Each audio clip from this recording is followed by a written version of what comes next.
ఈ శోధనల పర్వం నాకు అట్టే కాలం కొనసాగదు, కొద్ది కాలం నడిచిద్ది.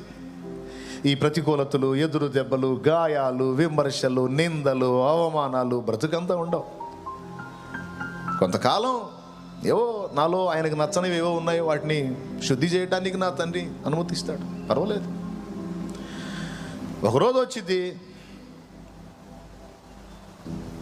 నేను మేలిమి బంగారం లాగా మారిపోతా. ఎందుకంటే ఆయన అన్యాయస్తుడు కాదు. ఎవరు?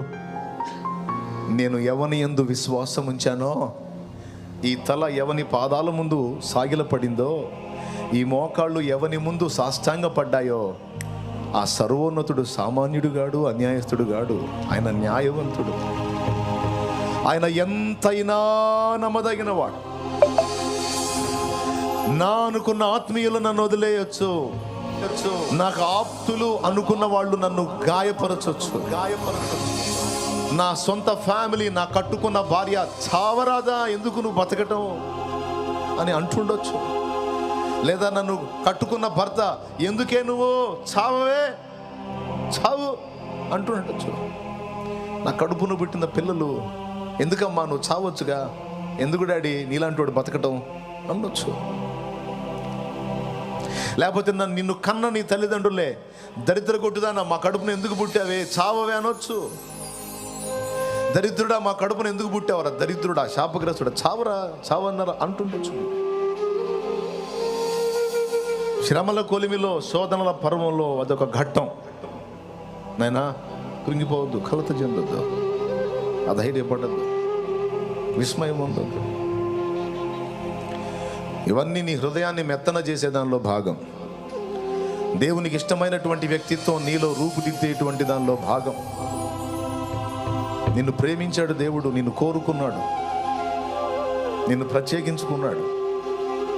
తప్పదు, నిన్ను మేలిమి బంగారం లాగా చూసుకోవాలనుకుంటున్నాడు. మరి ఆయన మాలిన్యం మురిగితో ఉన్న వ్యక్తిగా కాదు, శుద్ధ సువర్ణముగా చూడగోరాడు, మేలిమి బంగారముగా చూడగోరాడు. అందుకే పరిశోధనలో పెట్టాడు, అగ్ని పరీక్షలో పెట్టాడు. అందుకే చేదైన అనుభవాలు, మింగుడు పడని అనుభవాలు. అంతా బాగానే ఉన్నారు, నాకెందుకు ఇలాంటి పరిస్థితులు? అందరూ బాగానే ఉన్నారు, నాకేంటి ఇలాంటి జీవితం, నాకేంటి ఈ గాయాలు, నాకేంటి ఎదురు దెబ్బలు, నాకేంటి ఈ దరిద్రత, నాకేంటి ఈ వేదన? మీకు ఉన్నాయి కదా, మీ హృదయాల్లో ఉన్నాయి కదా, ఉన్నాయి, ఖచ్చితంగా ఉంటాయి. నాకున్నప్పుడు మీకు ఉంటాయి. ఎందుకంటే మనందరం ఆయన ప్రత్యేకించుకున్న పాత్రలో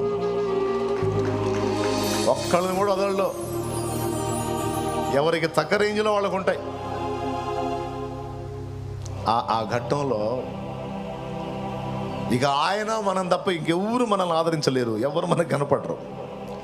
ఇక ఏదన్నా ఆదరిస్తే ఆయన వాక్ ఆదరించాల్సిందే, ఇంకా ఏ ఆదరణ దొరకదు.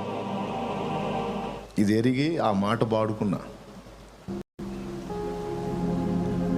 అనుకొనని శ్రమలెన్నో ఎదిరించిన ఆ శ్రమల్లో ఆదరించాల్సిన ఆత్మీయుల ప్రేమ నిన్ను మరచి నిదురించిన, నిన్ను పట్టించుకోకుండా వదిలేసిన, చావరా నీ చావు నువ్వు, చావవే నీ చావు నువ్వు అని నిన్ను వదిలేసి వారి ప్రేమ నీ శోధన పర్వం కొనసాగినప్పుడు నిద్రించిందేమో.